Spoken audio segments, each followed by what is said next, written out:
Ladies and gentlemen, please welcome CEO of the Milken Institute, Michael Klowden.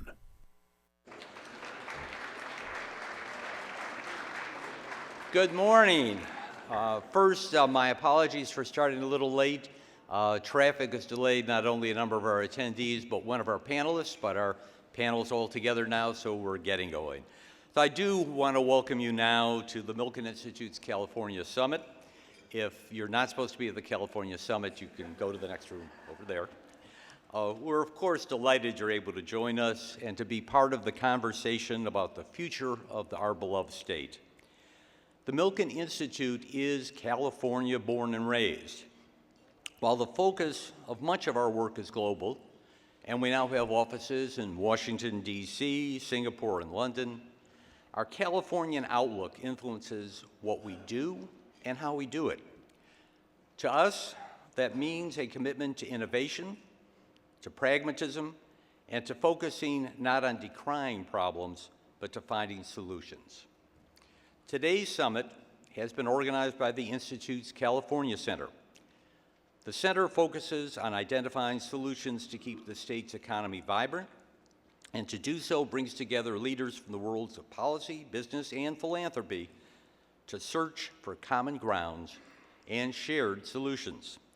Now that's what today is all about, and your engagement is going to play a vital part in helping us to set the agenda for our work in California for the coming year, which we hope will have a very positive impact on the state and, of course, on its people.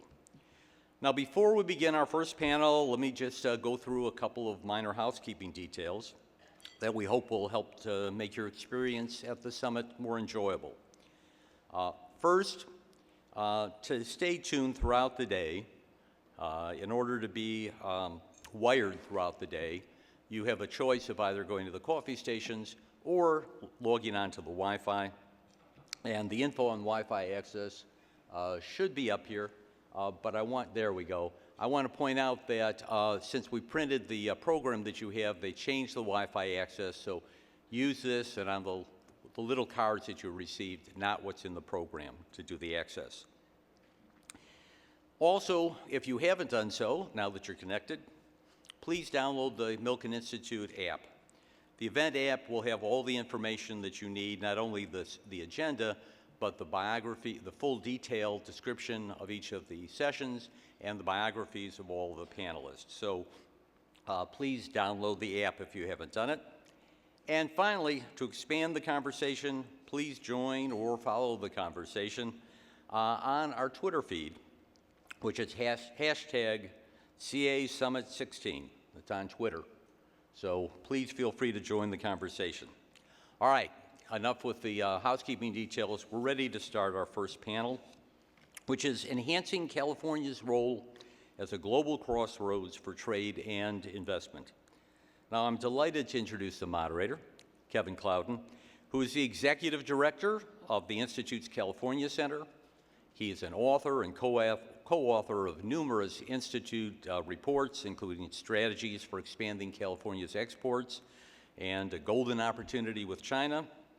He's lectured on the issues relating to California and also California and international trade, not only in the state of California and throughout the country, but globally.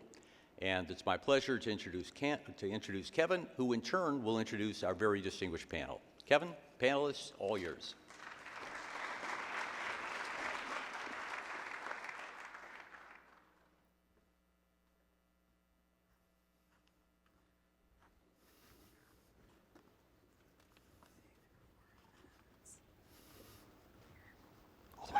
One more. There you go.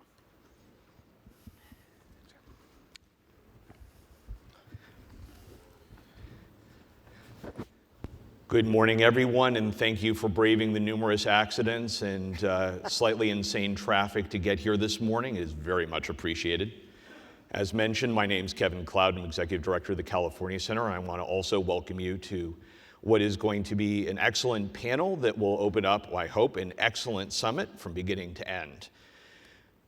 Today, what we're going to be discussing to wake you up in the morning is the issue of California and its connection to global trade, and particularly that role and how it is essential for the future of the state's economy, especially as it goes to small and medium-sized businesses. California is currently the 6th largest economy in the world based on the wonderful bounciness of global currencies. It's gone between 8th and 6th. They'll go up and down a bit more. But the fact is that we are one of the most dynamic, vibrant, and globally connected economies.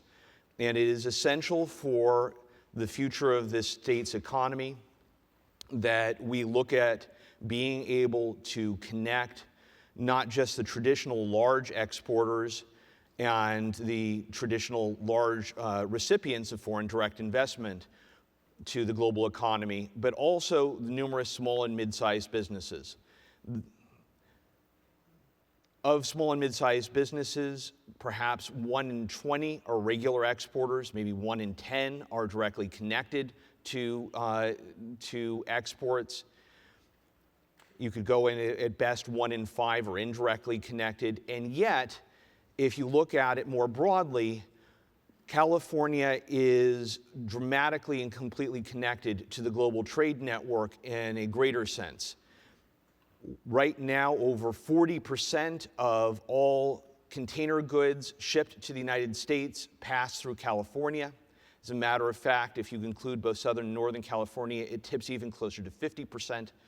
We are in a position where where California is the 2nd largest exporter in the United States.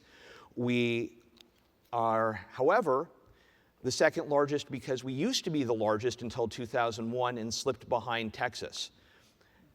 Just as exports have exploded for the United States, that the U.S. is actually exporting more than ever has in its history, California has failed to keep up.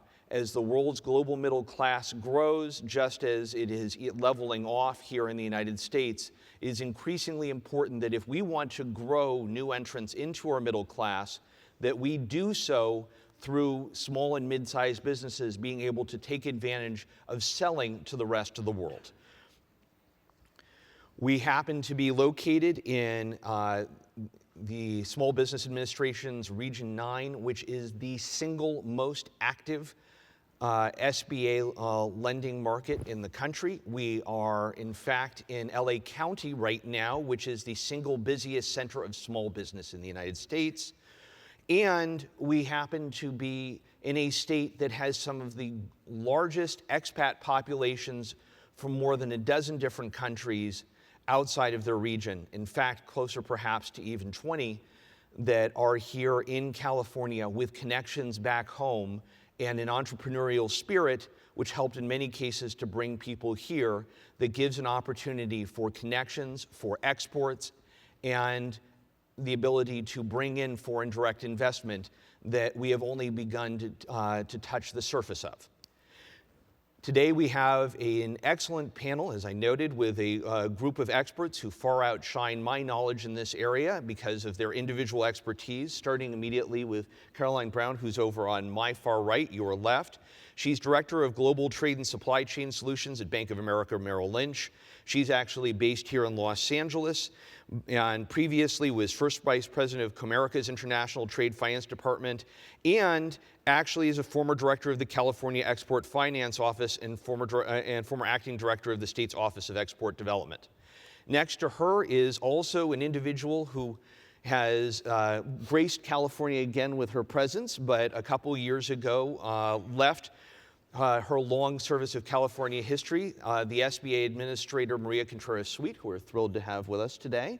And she is currently a member of President Obama's cabinet, which she has been for more than 2 years. Previously, she started 3 different businesses, including ProAmerica Bank, with a community bank focused in small and mid-sized firms in downtown LA, and was former head of California's Business Transportation and Housing Agency. She is very knowledgeable both on small business and on global entrepreneurship and has traveled the world making connections and teaching the expertise that the United States and California has to offer. Where are your two imports? And then we're going to get the imports from outside California, one of whom really is a bit more of an import than the other. Fred Hochberg is chairman and president of the Export-Import Bank of the United States, so he obviously should know exports and imports, as the name suggests. He's one of the highest-ranking business leaders in the Obama administration, and in fact, also has a secret academic past, or not so secret, where he was formerly dean of the Milano School of International Affairs, Management, and Urban Policy at the New School. And he also happens to have something in common with Maria in that he was former acting director of the SBA. James Villeneuve, who is our gentleman to my far left, your right, is Consul General of Canada in Los Angeles, where he is Canada's senior representative in the Southwest United States. But he has a long history and distinguished history in business before that, where he previously worked for Anheuser-Busch InBev for more than 27 years and led the company's North American Corporate Affairs Department in St. Louis. Previously, he led global corporate affairs in Brussels and among other things, at one point was actually involved in Toronto's Olympic bid in 2008. So he definitely understands the international market and the United States. So I want to welcome everybody and say thank you, and we're going to do some short introductory questions. James, since I introduced you last, I'm asking you first.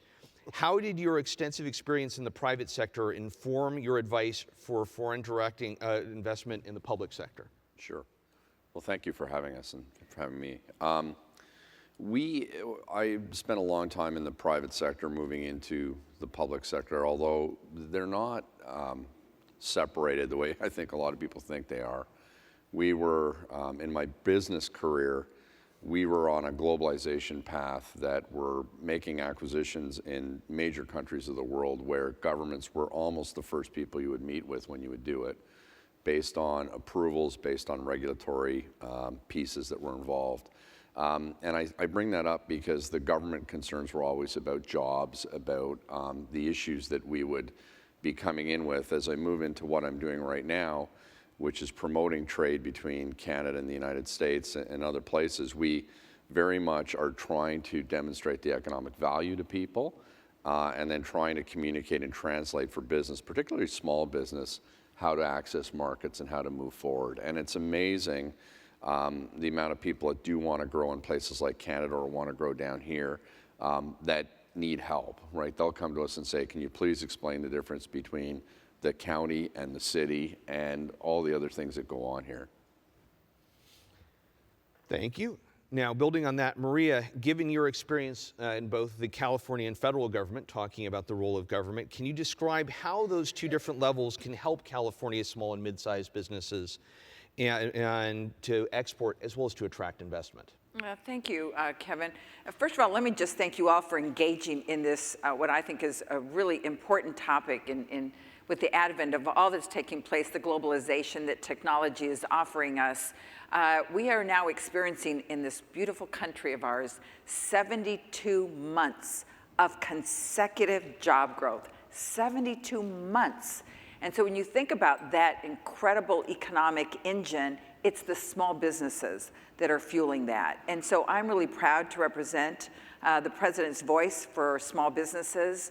And every time we assert that indeed we're experiencing this kind of economic recovery, I love boasting that it's all coming, 2/3 is coming from small businesses. So it's appropriate that we focus on this point. To that extent, SBA is engaged in a series of programs through our Office of International Trade.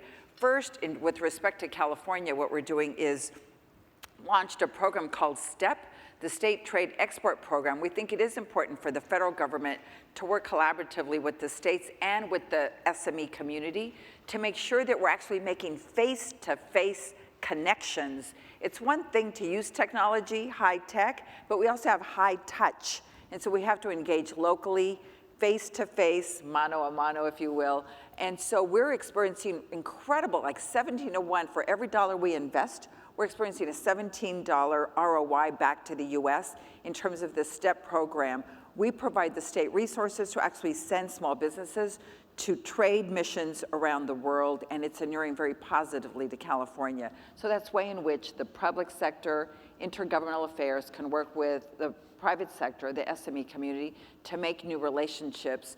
And the reason I find this so important is that I really am, if you will, an evangelist for what I call economic diplomacy.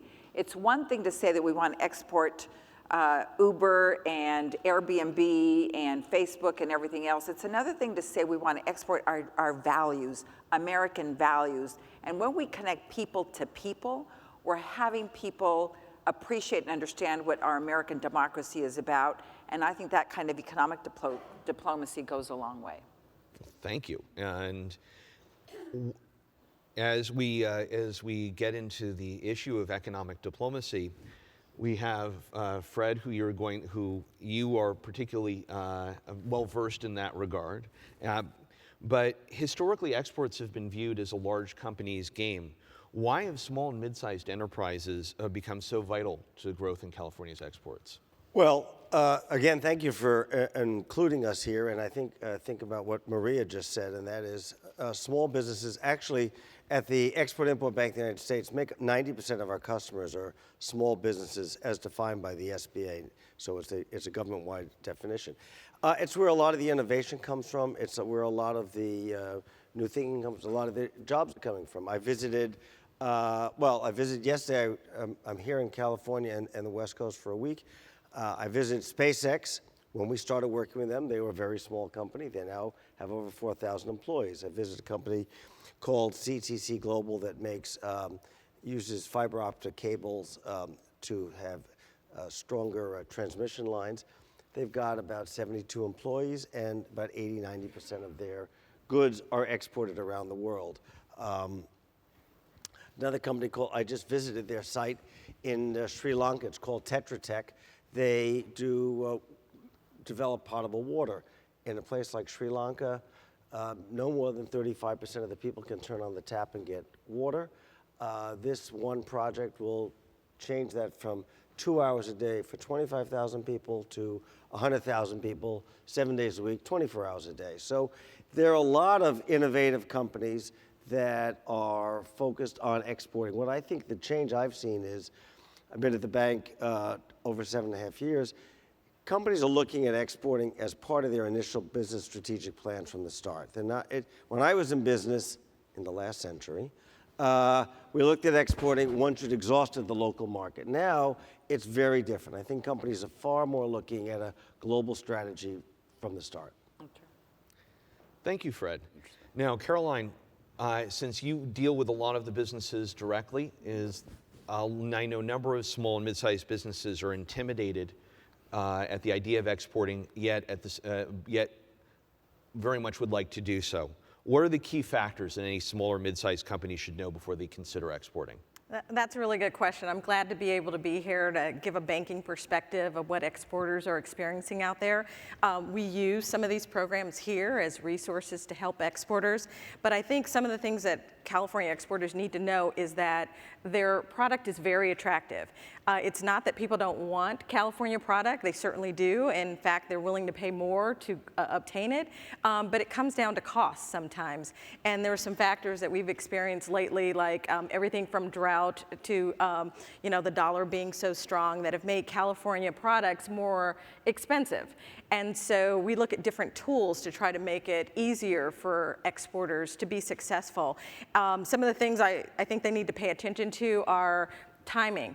A lot of times these transactions take time, and you shouldn't include your professionals late in the game because all of those factors come into delivering your product. And sometimes, as a lender, we have to put together a credit facility. We might augment that credit facility with SBA or an Ex-Im Bank guarantee, and all of those things take time. So having resources in advance make a lot of sense. Speaking of resources, there are lots of state and local government products, as far as federal products, that can really help exporters be successful out there. It could be everything from credit insurance to foreign markets reports, things that can help you develop new markets, or just knowing the tools that are needed to be successful. And then the last element would be cost. it makes a lot of sense to factor in the costs that you're going to need to be successful in a transaction before you sign the contract. And those are things that people think of too late. And oftentimes a transaction that they thought was competitive and they would have strong margins on, all of a sudden they're in a loss position. So those are 3 things that people need to think of: the timing involved, the resources, and then the cost to complete the transaction. All right, now I'd like to actually build on that a little bit, a question for pretty much everyone, which is that how important is technical assistance for firms that that are trying to export, and what are a couple of good examples that people should be explicitly aware of, since Caroline alluded to them? Yeah, thank you. Well, I think it really is important because so many people know us as a domestic-oriented operation, but truly we're one of the best. We have such a strong collegial relationship with the Ex-Im Bank. And so what was just a reference is SBA guarantees small business loans for export purposes up to 90%. I mean, imagine going in to see her for a loan, and if you're on the margin, and then you come in and you say, well, SBA is going to guarantee my loan up to 90%. I've got to believe you're going to say yes every time once they come in with that. And so I really do encourage you to come in to learn more about them. I mean, I don't want to get into the specifics, but essentially there's an express product. It's very much easier to get, and then there's a working line. And then there's a term loan of 25 years. These interest rates are hugely competitive because the U.S. government wants you to export, knowing that your receivables will just go up exponentially. And so this is really an important product for us. To that extent, what I've been doing is convening what I call my counterparts, global ministerials around the world, to understand where the opportunities are internationally. And so the SBA also has what we call U.S. Export Assistance Centers, and of course our district offices throughout the country and all of our network of the Small Business Development Councils. But all of them help you understand where the markets are, how to navigate safely, what the rules of engagement are. And then I cannot leave here, Michael, without making one pitch. And that is that the president and all of his cabinet are working so hard to pass TPP. It is the first time in the world's history that there is an SME chapter. And so I'm really proud of that. It allows small businesses to be able to resolve disputes, to find where the markets are, to set standards around employment, climate, everything else. And so if we wait till the perfect, becomes the enemy of the good, I think we will lose opportunities. Having engaged around the world where I see heads of state engaging with each other, we can't let time set the table for us. We've got to come in and make sure that we're seizing those opportunities, knowing that 95% of the world's consumers are outside of the United States. SME community's got to seize their share. Thank you. Caroline, are there anything specifically that you can mention that in terms of dealing with technical assistance and products that you deal with? We certainly use technical assistance quite a bit, whether it be augmenting our credit facilities with a guarantee or with foreign credit insurance. But I'd also like to talk about some of the automation that's out there. I deal in global trade and supply chain, and there are lots of fintech products and other automation that we have in place that allows us to go down market and automate and offer like supply chain programs where clients can either liquidate a receivable and let the bank purchase those for them, or where they might be selling to a large buyer and suppliers can get paid much earlier in transactions due to automation. Fred? We don't provide technical assistance, we provide money. What we do, though, we often refer people over to the SBA, and if we're talking about overseas, the SBA or the U.S., the Commerce Department, Export Assistance Centers, and about 70, 75 embassies around the world have a dedicated commercial officer. So that individual can work with a small business or large and help try to facilitate, introduce people to the best customers and point them in the right direction. Our role is really to mitigate risk and therefore unleash opportunities by making the transaction less risky. But we actually are not in the TA business. That being said, part of the side of it is informing people about understanding the mitigation of risk, which is an essential role Right. I mean, probably the best product we offer for small businesses is credit insurance. So just like if you have fire insurance or theft insurance, we will insure overseas receivables, similar to what Maria had mentioned, depending on the product, 95%. So you can sell to, if you're in California, you can sell to a customer in Mexico, in Latin America, in Asia, and essentially sell on open accounts. You can sell on 30, 60, 90, 120, 180-day terms. We will insure that fully, and as a result, you can provide credit to an overseas buyer, which is probably the best sales tool you could have, particularly in developing countries where it's very hard for your customer to get credit. So we can provide that insurance. You can provide credit to your overseas customers. Thereby, we reduce the risk, and we really open up those markets. And being able to mitigate risk, especially given the fact that it is one of the most intimidating factors. If you're a small business, the idea of doing business overseas is incredibly dangerous, risky, and uncertain. Now, that being said, there are foreign governments who are more than happy to educate people on how to lessen that risk and where the opportunities are. James? Well, I mean, if you're doing business with Canada, I mean, one of the opportunities is it is low risk. You know, our laws, our business people are very, I would describe it as savvy. We're also consumers, big consumers. We're buying more from the United States now than the UK, Japan, and China combined. But it's one of these relationships that people don't think about because we don't have a lot of issues between the two countries. They go on, but by the same token, if you want to ship something up to Canada, work with a Canadian business, it's quite easy to do. I was in Canada last week, touring around with one of your governors, and lots of business with us, setting up operations, going back and forth, and then exports from California. I guarantee you right now, for the next 6 months, if you're going to eat fruits or vegetables, they're probably coming from here, thank you. So we end up in a relationship that has got that sort of ease of flow of goods. And the final thing to say on this is I meet a lot of California businesses as well that are small, that are thinking of expanding into other states, and when they start talking about Canada, they don't naturally think about it, but it's just an easy place to do business, easy to get to, and you know, you're going to do well if you come up. It is worth pointing out, by the way, that California has Canada as its second largest overall market for exports, and with only Mexico being further ahead. So the linkages are tremendously strong here. And on top of that, it brings up one issue I wanted to expand on, which is the relationship of expats back to the home country. Now, Southern California in particularly has a Canadian expat population. I believe it's over 500,000 people. Mm-hmm. How does that tie in terms of the connection of businesses and attracting investment? It's definitely strong, and I mean, it's also, the number varies. We think it even could be higher. I bet you there's people in this room that will come to me afterwards and say they're Canadian and have lived here for 20 years.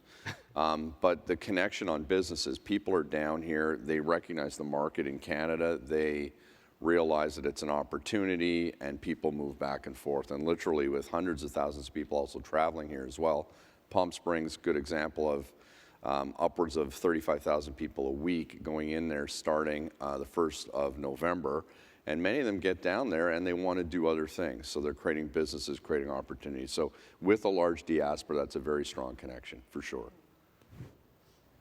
Fred? Same thing. I would say we've done some, occasionally we do something we call a global access forum. We spend about a half day on a workshop. And we've done some with the Indonesian community here.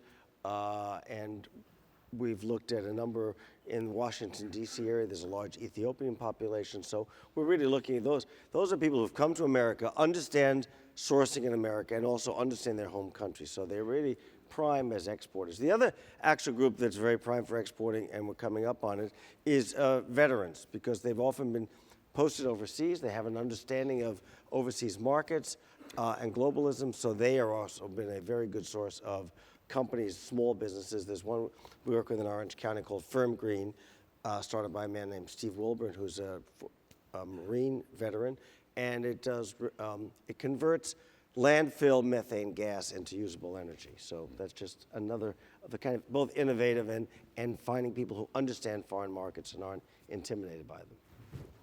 Well, just to add, again, SBA is responsible for directing 23% of the federal spend to small businesses.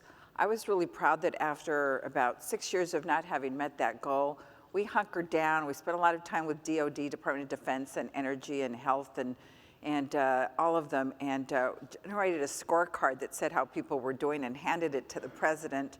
And I have to tell you, that really had great impact, Michael, and to Kevin. And so the point is that we've now reached that goal and exceeded it. We're at 23% was the goal. We're now at 25.75%. And every percentage point represents billions of dollars, considering that the U.S. government's the largest procurer in the world.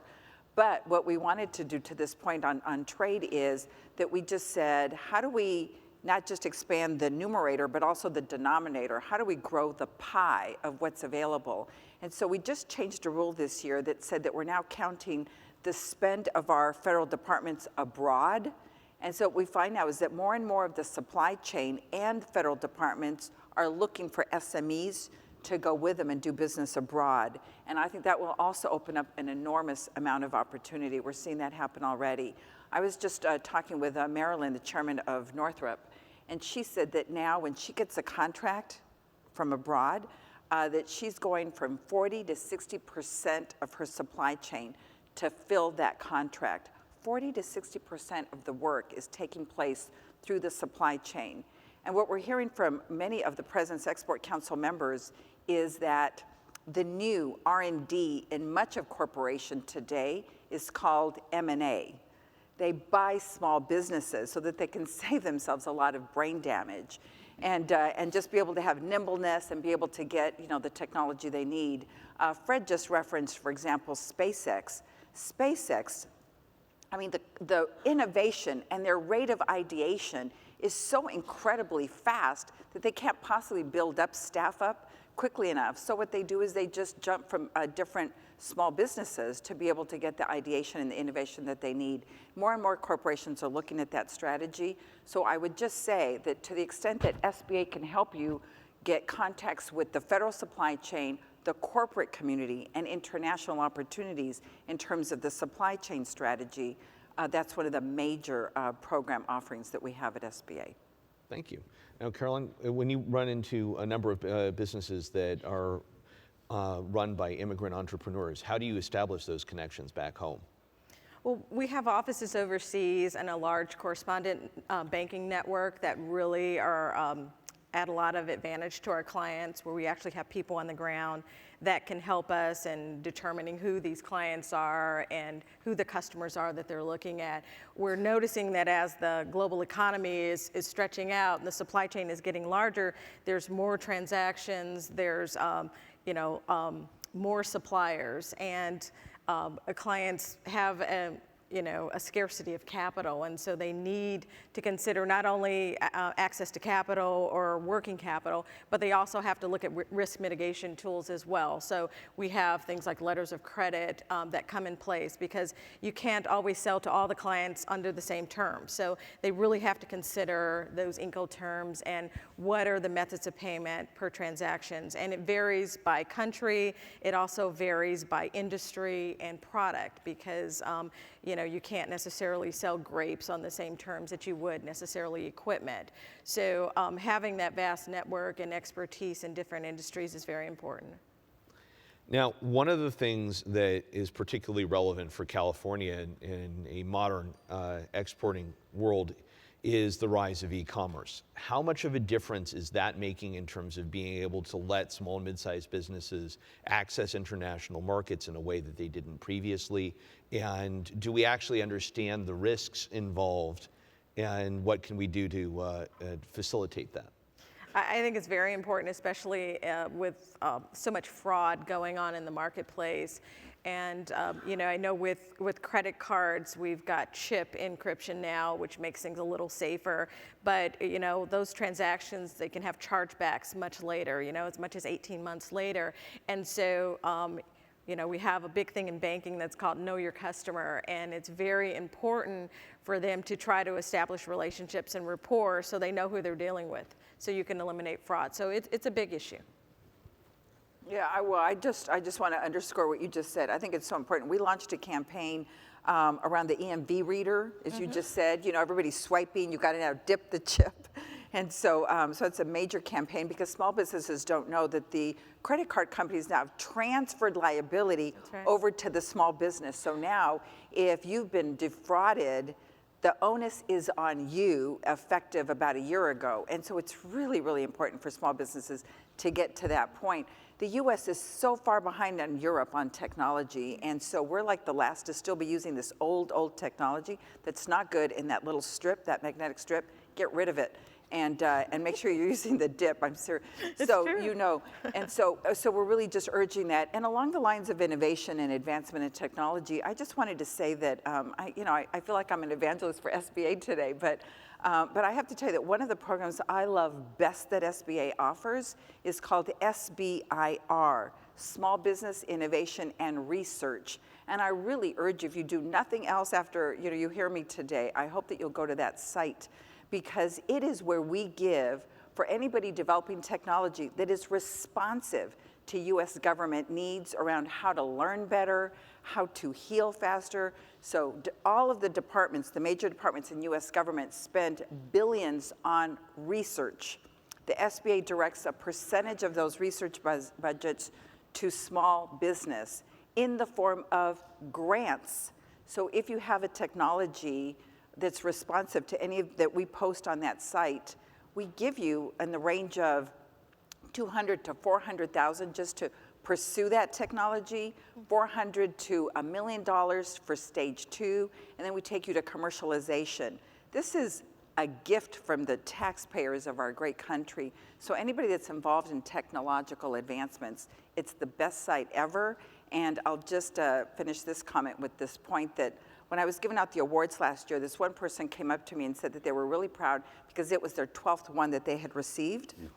And I just said, that wasn't the point of the grants, is to keep just one person fully employed with the grant application process. We really need more people at the table applying for these so that we actually are going to commercialization and creating the jobs that the program intends to do. Thank you. The one thing just to clarify for everybody, just on, if you don't mind, the comment is that if you're a small business, if you switch over to the chip reader, you don't have that liability. It's only if you stick with the magnetic strip at this point. And yes, that is actually a law, and that is actually a problem. So if you happen to have a small business or you know somebody who runs one, and that includes any of you who happen to have Square readers, Square will actually replace your reader so you can get one that reads a chip. But you want to do that if you can. Fred?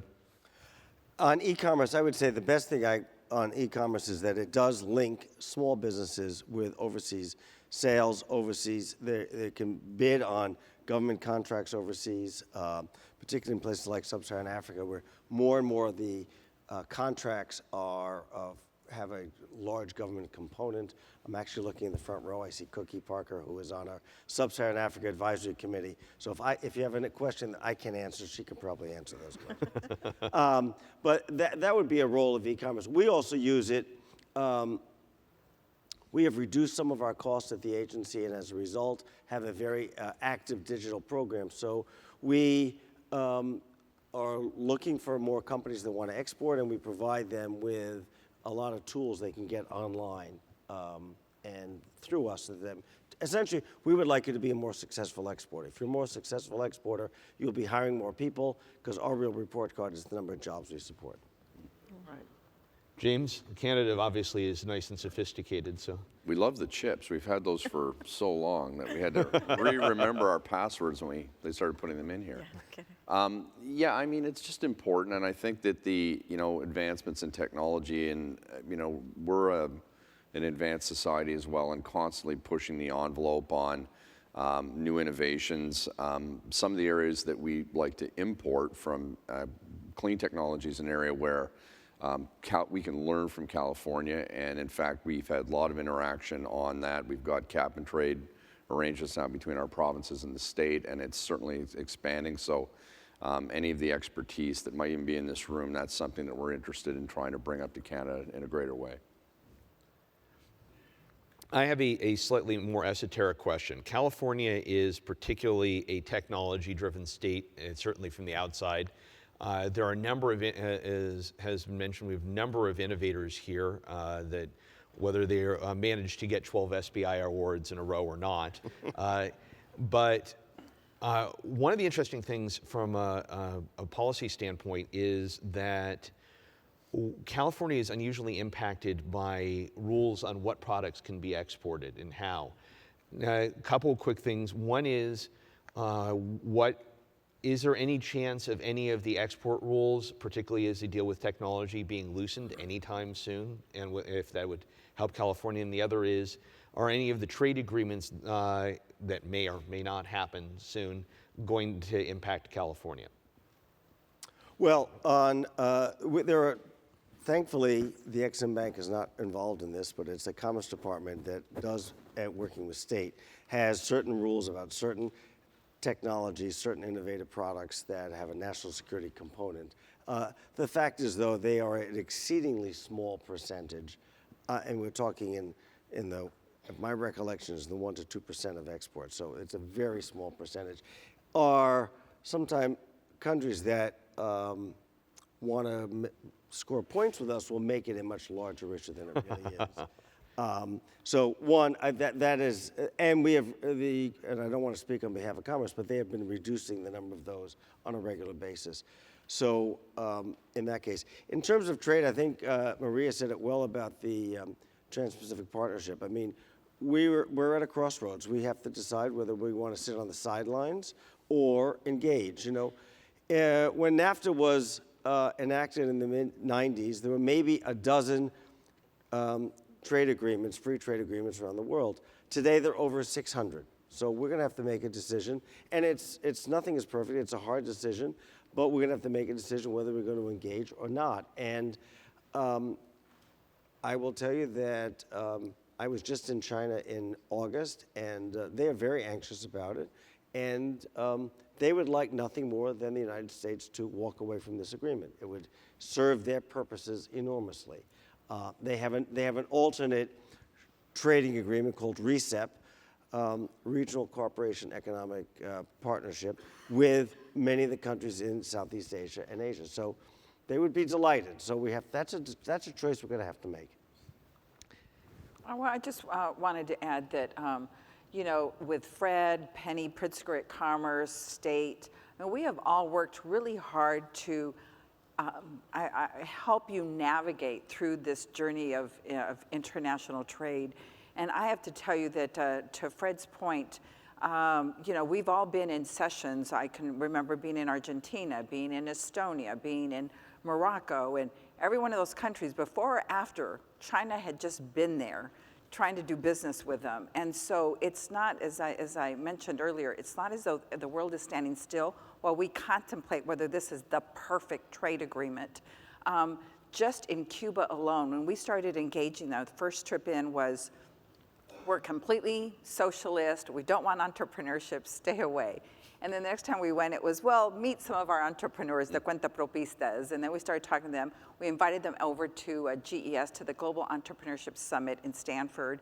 And we've been visiting and talking. And I have to tell you that we're now up to 201 categories that are approved in Cuba alone. We just put up the rules recently through the Department of Commerce. So that's a small country, but a new opportunity. In Argentina, meeting with Macri and his administration, Cabrales, my counterpart there, just asked us to enter into an agreement. So now SBA is up to 21 of our own agreements in the Western Hemisphere alone, where we have now partnerships to and connect you directly with the entrepreneurs of their country. And I want to just, on this statement, just to give you one more story. That is in Colombia. President Santos came to visit, you'll recall, and you know that they've been challenged by the ceasefire with the FARC. And so he asked us to visit these programs that he has. They're called apprenticeship centers. Their name is SENA, S-E-N-A. Fabulous, very well regarded, highly respected program to get people to be trained for work. But after they graduate, they don't know where to get a job. And so we went in, the SBA went in, and we're transforming those centers into entrepreneurship centers so that now all these people that are talented and have skills, and when you need a local partner in any of these countries, we can now connect you with them. The beauty of why I'm here, and I love California, and I'm wearing my California pin today, is because California's got diversity. You have plurality here. And so we can use that wind to our back to go to countries in the Western Hemisphere, the Spanish-speaking countries. Instead of thinking of the Hispanic community here as a minority, think of them as a strength, as a competitive edge, and connect with families there to create more business dynamism. And I think that's the beauty of California and why your job growth is over-excelling far beyond the second and third state in the union combined. California is creating more jobs, and I think it's because of the Pacific Rim, the Western Hemisphere opportunity. Let's keep that, use the wind to our back, and keep going.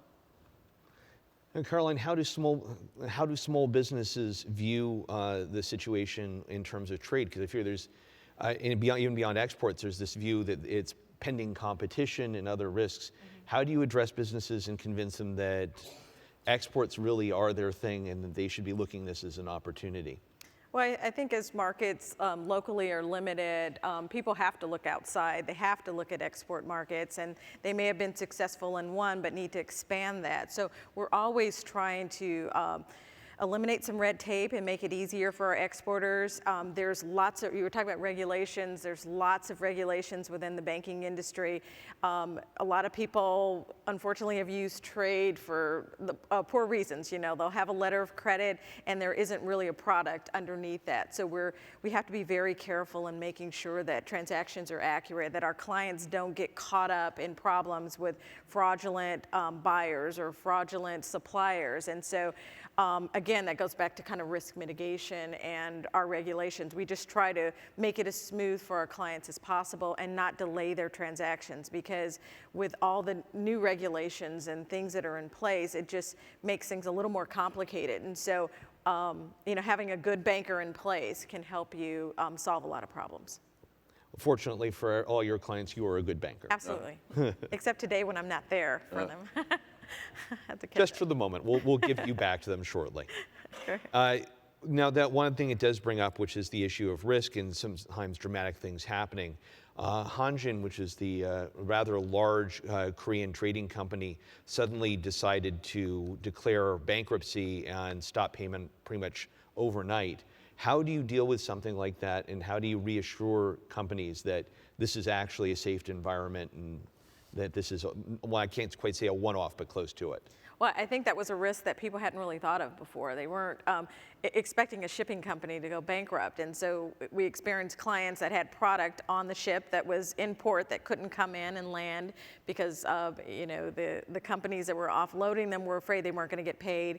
We had clients that had product overseas that were on ships that hadn't left the docks, and they were trying to get them off of those ships onto other ships. And Hanjin was saying, well, you have to secure payment on the containers. We don't want to release our containers unless we know we're going to get them back, get the empties back. And so we had to get in place and put some bonds in place and help our clients through that transition. But it's just one more risk that people need to acknowledge. And the environment is always changing. It isn't the same as it always is. And so we try to get that information out to our clients as soon as possible. Fred, how much did you run into issues along those lines? Well, we didn't really run into issues on that. I mean, mostly what I would say we do at the Ex-Im Bank is reduce risk. So what I mentioned earlier, credit insurance, we provide a parallel product to SBA in terms of working capital loans. But I would say the probably, and in terms of larger capital goods, be it a SpaceX, since we just talked about them, or this company Tetra Tech that does create filtration for water systems. What we do is we really provide them often with a letter of interest and buyer financing, so that the buyer is able to secure financing, and that actually reduces the risk of a project not going forward. So that's really the aspect that we actually engage in. And fundamentally, once again, is that issue of mitigating risk, especially given the fact that we have a more constrained domestic market, and will continue relative to the level of and pace of global growth in the future. Being able to understand mitigate that risk is essential for going forward. And that brings my the question I want to ask everyone just for to summarize for closing, which is that where is the future of international trade, and what areas are ripe for California and international companies to capitalize on? James? Yeah, I mean, the trade discussion that's going on here right now, certainly in Canada, and I would argue the rest of the world, people are certainly watching this with great interest to see where does this evolve. We went through our whole North American Free Trade Agreement discussion. We had a federal election on that ballot question in '88, and it was very much a split election. Canada voted in favor of it, evolved into NAFTA, and what's even different now is that we are making things on all three sides of the border. It's not just an import-export exercise. Bombardier is making planes in all three countries, so there's economic benefit to all three. So the idea that somehow that gets unwound becomes a big challenge, and I think there's great concern with us. Just in California alone, there's 1 million+ jobs here that are directly related to trade with Canada. Yet when you go, but the challenge we have as governments is when you actually meet with workers, and I have met with them here, they're not going to rhyme off the tip of their tongue that their job is related to trade. They'll, once you get them there saying, well, what you're making is being exported and moved to other places, you can get them there. But I think governments need to do a better job. Our government recognizes that too, is consulting extensively on TTP right now, and we'll see where it goes. But we are a trading nation for sure, and I can't see that stopping. Fred? Well, we're the second largest exporter in the world, second only to China. In 2002, a little over a dozen years ago, the U.S. was the #1 exporting nation in the world. So I think the U.S. is well positioned. California is uniquely well positioned from aerospace, agriculture, technology. All these areas have great demand overseas. And so I think that one of the reasons I'm here, I'm going to be up at the World Affairs Council in San Francisco on Friday, is because there's so much here that the rest of the world wants to buy. Maria and I were in Argentina, not together, and there's a great desire for renewable energy. So one of the reasons I'm also here is this is the home of a lot of companies that are doing renewable energy, wind, solar, and probably within the next 10 years, improved battery technology, which will change the entire dynamic about how renewable energy is used. So, this is a very fruitful market. Maria? Well, I'm a little biased for the finance world, and so I think fintech remains an important opportunity for us all. We have to fundamentally make sure that we democratize access to capital, and so we've got to push that envelope aggressively. We at SBA launched a program that I call Link. But essentially, it's where you go on, you answer 20 questions, and we route your answers to a bank that has an interest in your credit profile. Those are the kinds of things that we've been learning about throughout the world. We can talk about Bank of America, Coca-Cola, Walmart, but the best brand in the world still remains made in America. Things that are made in America are still highly sought after around the world. And so I think that, again, trade remains an important opportunity. But I think about fintech, we're all living longer. And so I'm very interested in things that make us all live with a better quality of life. And then because I'm from California, I do care about, the fact that we don't have water. And so we're very interested in aeroponics, hydroponics, things that help us grow more efficiently in the field of agriculture to continue to be the leader, the feeder of the entire universe. I think opportunities abound. And Caroline? I think exports are still promising for California. We're working hard at the high school level to train our students to think about trade for their education and for opportunities at the collegiate level as well. And I think we're changing the marketplace. We're seeing a lot of our local universities get global trade and supply chain degrees and masters. And so it's about educating people about the opportunity. And so I think it's very promising for exporters, especially small exporters. And the key is then for the future is that everybody should realize we're in a global world and that California's economy is going to grow It's significantly because of our relationship with countries overseas, both because of immigrants and entrepreneurs, and because of the opportunities of the growing global middle class. So I want to say thank you to our panelists and for an excellent panel, and to all of you, we wish you a wonderful day enjoying the summit here. Thank you.